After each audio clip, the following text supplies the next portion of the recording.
Hello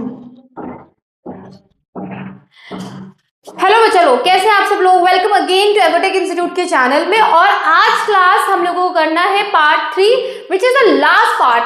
class ये हमारा last part है। इस पार्ट में हमें बेसिकली हम लोगों ने इससे पहले केस स्टडीज के क्वेश्चन, एमसीक्यूज और हमारे सोर्स बेस्ड क्वेश्चन, इन सबको हमने काफी अच्छे से कर लिया था। तो आज हमें करना है शॉर्ट क्वेश्चन आंसर्स और लॉन्ग क्वेश्चन आंसर्स। उसके बाद इस चैप्टर की प्रिपरेशन आप लोगों की अच्छे से हो जाएगी।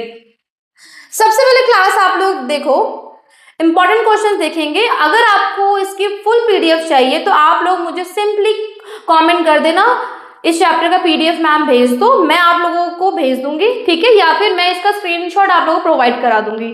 तो बेसिकली क्लास सबसे पहला टॉपिक जो है वो है आपको इकोनॉमिक एक्टिविटी और नॉन इकोनॉमिक एक्टिविटी के बीच में डिफरेंस करना है 3 पॉइंट के साथ। देखो क्लास, इकोनॉमिक एक्टिविटी मतलब ऐसे एक्टिविटी जिसमें आप बेसिकली आप इनकम जनरेट कर रहे हो, ठीक है। जैसे मैं अपने बच्चों को इंस्टीट्यूट में पढ़ाती हूँ, ठीक है, तो मैं उनसे फीस चार्ज करती हूँ, तो मैंने अपने सर्विस के बदले क्या चार्ज किया, फीस चार्ज किया। तो ये होती है economic activity. Non economic activity मतलब कि मैंने अपने सिबलिंग्स को, अपने भाई बहनों को पढ़ाया घर पर जाकर, उनसे मैं कोई फीस चार्ज नहीं कर रही, मैं उन्हें पढ़ा रही बट उसके बदले में मुझे कोई भी पेमेंट नहीं मिल रही है। तो ये होता है नॉन इकोनॉमिक एक्टिविटी। ऐसे ही डॉक्टर अपने पेशेंट्स की ट्रीटमेंट करेगा तो उसके बदले उसको फीस मिलेगी, दैट इज इकोनॉमिक एक्टिविटी।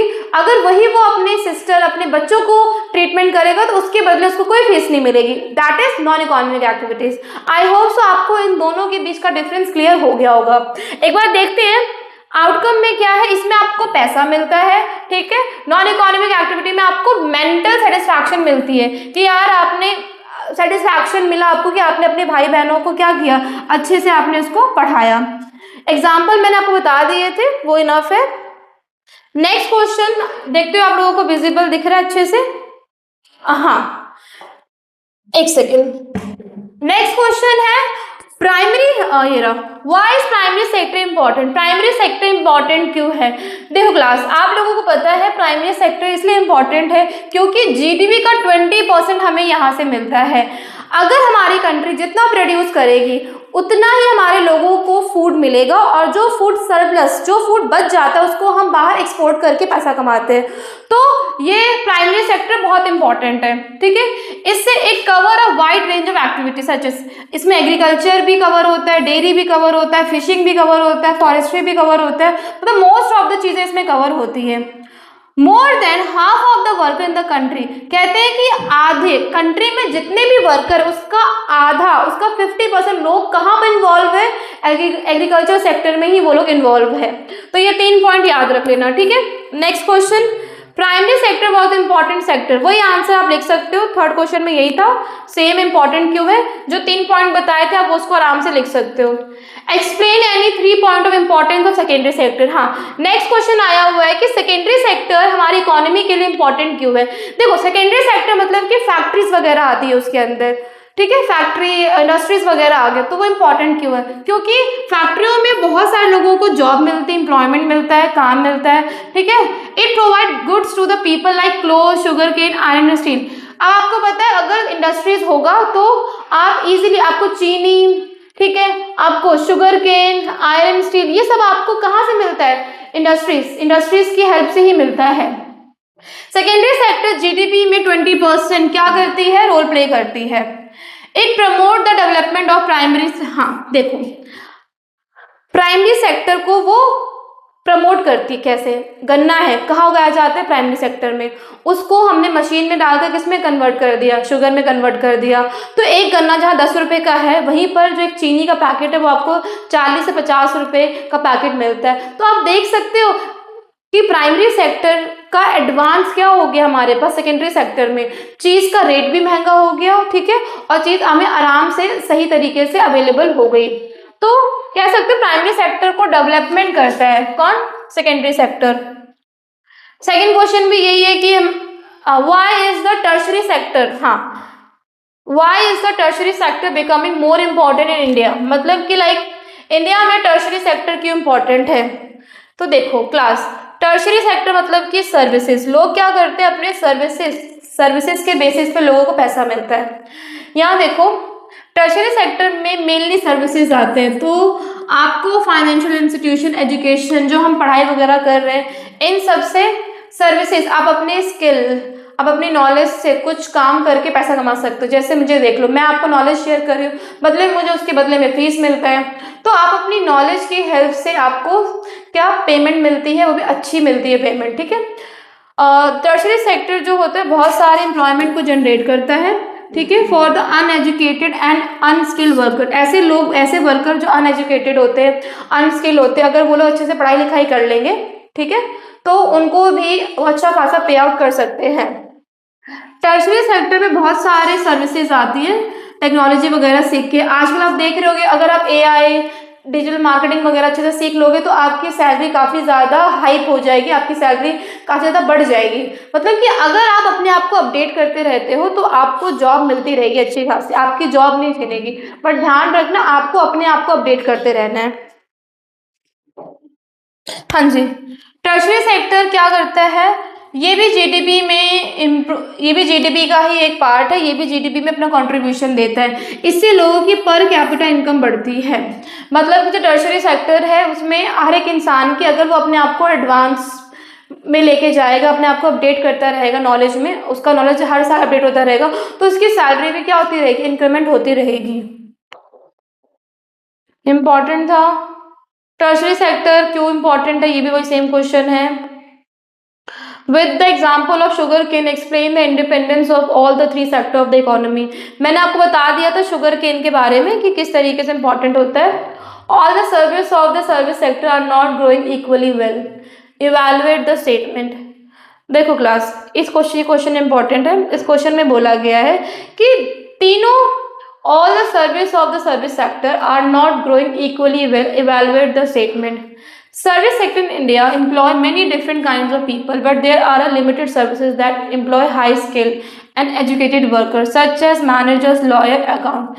मतलब बोला गया है कि सर्विस सेक्टर में हम जितना पढ़ रहे हैं, ठीक है, सर्विस सेक्टर में जितना हम अच्छे से पढ़ रहे हैं कि सर्विस सेक्टर में लोगों को उनकी पर कैपिटा इनकम बढ़ती है, बट ऐसा हो नहीं रहा। रीजन देखो, सर्विस सेक्टर ना उन्हीं लोगों के लिए जो लोग एजुकेटेड है, उन्हीं की इनकम बढ़ेगी, लेकिन जहाँ पर अनएजुकेटेड की बात आ जाए, अनपढ़ लोगों की, उनकी तो ग्रोथ हो ही नहीं रही है। वो अभी भी छोटे मोटे काम कर रहे, फिशिंग कर रहे, मछली पकड़कर मार्केट में बेच रहे, वेजिटेबल सेल कर रहे। तो जो सर्विस सेक्टर वो मेनली किस चीज़ के लिए है, पढ़े लिखे लोगों के लिए ही। जो इंसान अच्छे से पढ़ा लिखा है, MBA, BCom ऐसे कोर्सेज करके अपने आप को हर साल अपने स्किल्स को अपडेट कर रहा है, उसके लिए सर्विस सेक्टर बहुत अच्छा है। उस पर उसकी पर कैपिटा इनकम क्या होगी, इंक्रीज होगी। तो ध्यान रखना, how do we count various goods and services calculating GDP of a country, explain with example. ये भी सिंपल क्वेश्चन है, करा रखा है मैंने आप लोगों को। What is the mean of enterprise and, हाँ ये आ सकता है। और classify enterprise on the basis of ownership. देखो एंटरप्राइज कौन होता है, एंटरप्राइज लाइक ओनर कौन है बिजनेस का, हु इज द ओनर।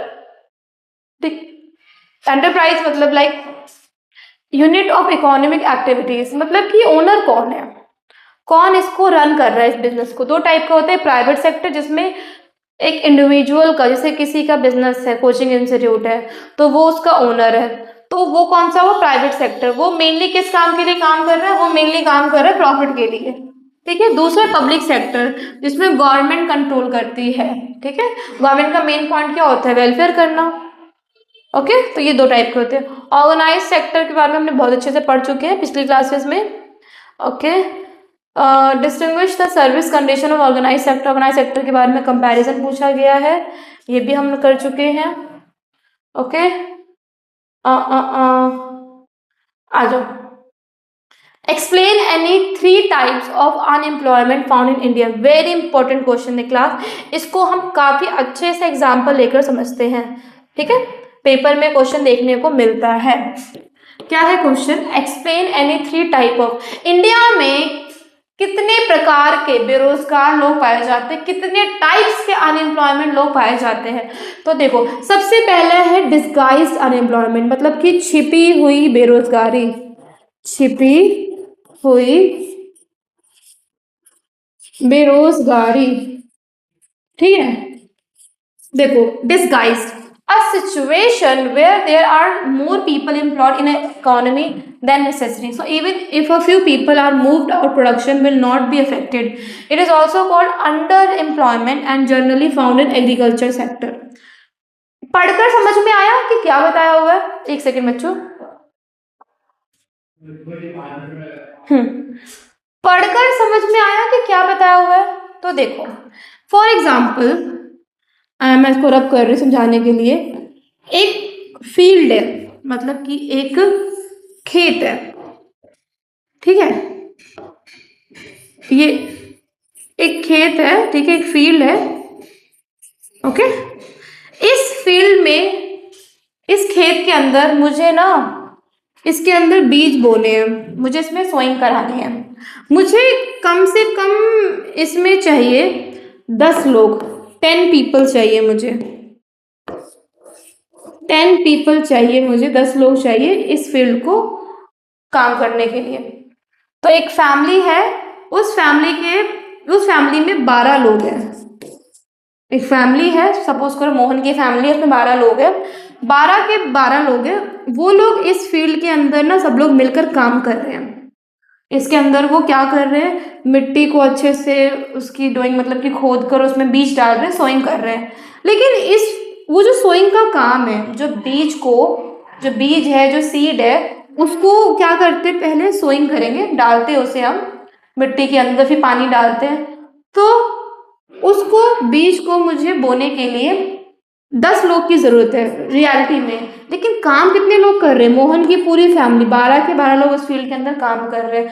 तो कहने का मतलब है कि 10 लोग की रिक्वायरमेंट है, 2 लोग क्या है, एक्स्ट्रा है। ये जो 2 लोग एक्स्ट्रा है ना, ये काम करते दिख रहे हैं कि हाँ ये सारे काम कर रहे हैं, ठीक है, लेकिन इनकी नीड ही नहीं है। तो यही है डिस्गाइज अनएम्प्लॉयमेंट, मतलब कुछ ऐसे लोग जो दिखते हुए लग रहे हैं कि भैया वो काम कर रहे हैं, बट ऐसा नीड नहीं है, छिपी हुई है। ये वैसे देखा जाए ये बेरोजगार है, इनकी नीड नहीं है, इनको अगर हटा भी दोगे तो भी काम पे इतना फर्क नहीं पड़ेगा।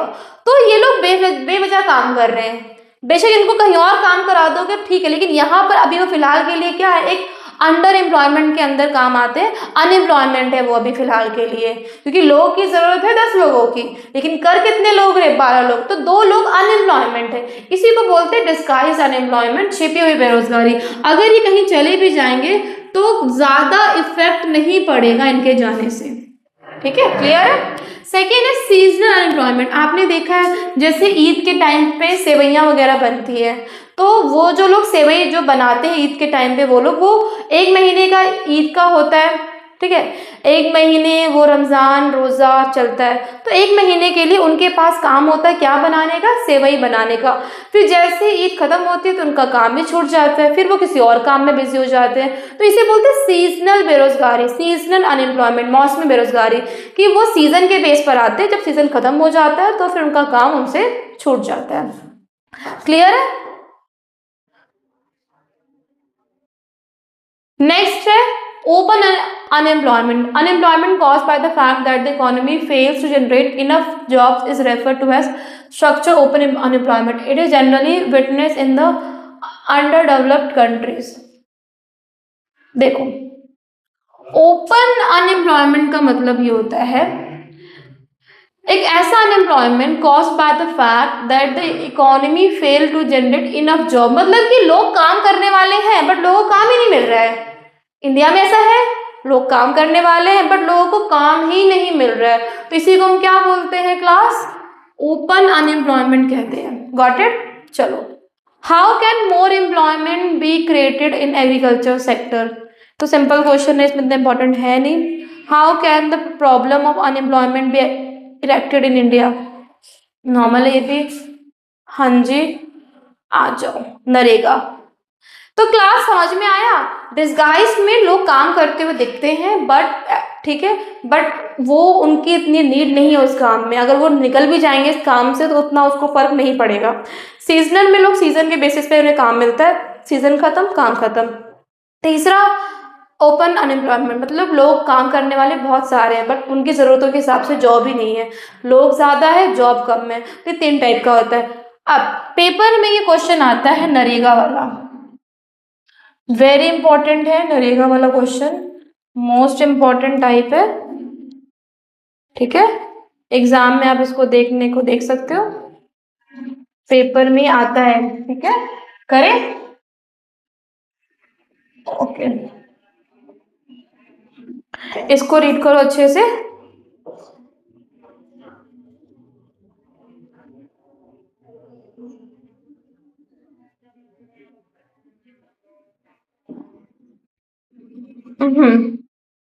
देखो, नरेगा मतलब कि national rural employment guarantee act 2005, full form याद कर लेना, पेपर में आता है, ठीक है।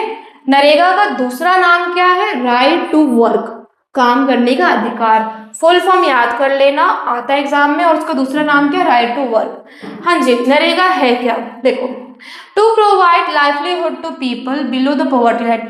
नरेगा का ये एक स्कीम है, ठीक है, जो हमारे पीएम ने इंट्रोड्यूस किया 2005 में। ये एक स्कीम है जो हमारे पीएम ने 2005 में इसको इंट्रोड्यूस किया लोगों के सामने। इसमें गरीबी रेखा से नीचे जितने भी लोग हैं, गांव के अंदर गरीबी रेखा से नीचे जितने भी लोग हैं, उनको काम दिया जाता है, ठीक है।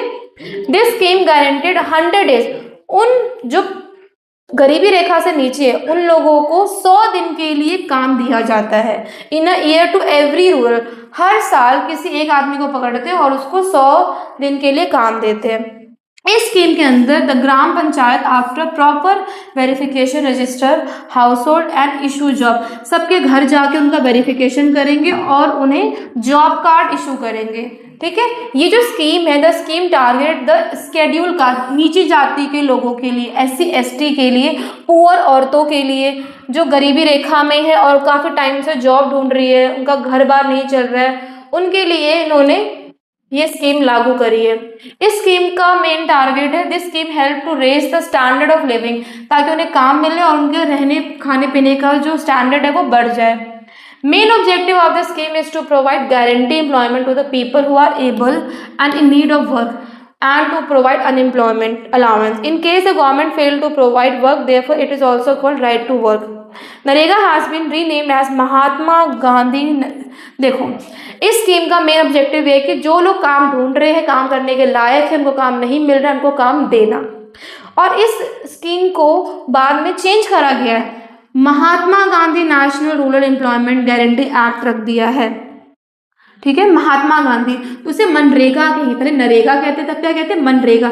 महात्मा गांधी का वर्ड ऐड कर दिया इसमें। तो क्लास दिमाग में क्वेश्चन नहीं आ रहा है कि मैम अगर इन्हें हम 100 दिन के लिए काम दे देंगे, जैसे एक पर्सन है रामू, उस गांव में रहता है, गरीबी रेखा से नीचे आता है, उसको 100 डेज के लिए काम दे दिया, बट 100 डेज मतलब कि लाइक 3 महीने 10 दिन, तो उसके बाद उससे काम छीन लेंगे, फिर क्या होगा? 100 डेज की तो गारंटी दी है, उसके बाद क्या होगा इन लोगों का? सरकार तो उनके बारे में कुछ सोच ही नहीं, उसके बाद क्या होगा?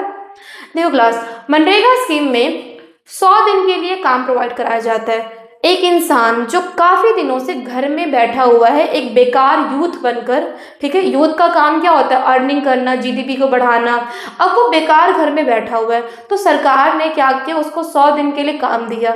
100 दिन तक वो उठेगा डेली, ठीक है, रेडी होगा, काम पर जाएगा, फिर आएगा, तो और उसके हर महीने अकाउंट में उसके पैसे आएंगे। तो होगा क्या? उसको काम करने की आदत होगी, ठीक है, काम करने की लत लग जाएगी, पैसे कमाने की लत लग जाएगी। 100 दिन बाद देख लेना, बंदा घर पे बैठेगा ही नहीं, वो 100 दिन बाद उससे काम ले लेगी सरकार और बोलेगी जाके तुम्हें स्किल, हमने तुम्हें काम दिया, तुम्हें स्किल दिया है, इस स्किल की हेल्प से तुम अब काम ढूंढो और करो, क्योंकि 100 दिन उसको पैसों की आदत लगा दी ना सरकार ने। अब 100 दिन बाद वो अपना काम करेगा अच्छे से, ठीक है, और उसकी खुद ब खुद उसकी डेवलपमेंट होगी, क्योंकि एक वही ना 3 महीने काफ़ी होते हैं कि इंसान की आदत को बदलने के लिए। तो इस स्कीम का मेन ऑब्जेक्टिव ये है कि अपने यूथ को खाली नहीं बैठे देना, उन्हें आदत देते रहो, इसीलिए सरकार हमारी कोई ना कोई स्कीम निकालती रहती है। क्लियर है? गॉट इट है? तो इम्पोर्टेंट टॉपिक था, ठीक है।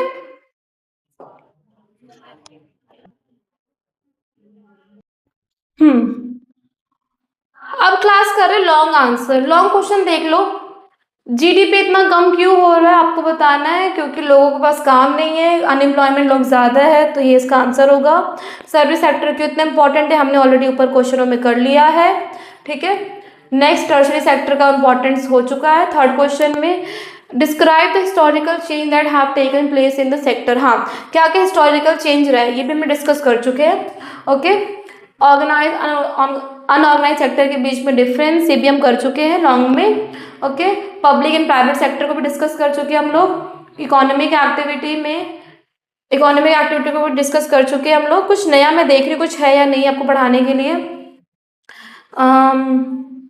Highlight the 5 way to increase employment in India.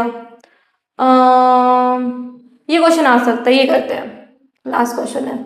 Highlight 5 way, India में एम्प्लॉयमेंट को बढ़ाने के लिए क्या क्या सरकार कर सकती है। सबसे पहले गवर्नमेंट को ना लोन प्रोवाइड करना चाहिए उन छोटे छोटे फार्मर्स को जो अपने लोन लेकर वो अपनी फार्मिंग कर सके, खेती बाड़ी करके पैसे कमा सके, ठीक है। दूसरा, गवर्नमेंट को लोकल इंडस्ट्रीज को प्रमोट करना चाहिए, ताकि उनको लोकल इंडस्ट्रीज को प्रमोट करेंगे, भैया तुम लोग खोलो बिजनेस, तो खोलो, काम चलेगा देखा जाएगा, तुम बिजनेस खोलो, ठीक है। तीसरा, गवर्नमेंट स्मॉल स्केल इंडस्ट्रीज को प्रमोट करे, ठीक है।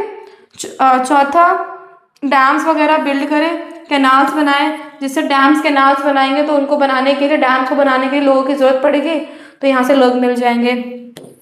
पांचवा, हाँ, ट्रांसपोर्टेशन स्टोरेज का, if more money spend on transportation storage then not only small farmer will be benefited but many more people can be employed. हाँ, लोगों को लाइक ट्रांसपोर्टेशन स्टोरेज के काम में बिजी रखें। इन्वेस्टिंग मोर, टूरिज्म में ज़्यादा इन्वेस्टिंग कराएं, लोगों को, अपने यूथ को टूरिज्म में लेकर जाए, जिससे वो एज अ गाइड बनकर लोगों को अपने हिस्टोरिकल प्लेस को बता सके। तो ये सारे तरीके हैं जिससे सरकार लोगों को काम करने के लिए इनकरेज कर सकती है, ठीक है। तो क्लास ये था हमारा आज का टॉपिक, हो गया अच्छे से फिनिश, देख सकते हो आप लोग। एक क्वेश्चन है, ये देखो, ये देखना, इस क्वेश्चन को देखो आप लोग अच्छे से। मिस्टर आर एक रेगुलर वर्कर है स्मॉल फैक्ट्री में। He was not paid his wages properly, उनको ढंग से उनके काम के पैसे नहीं मिलते हैं।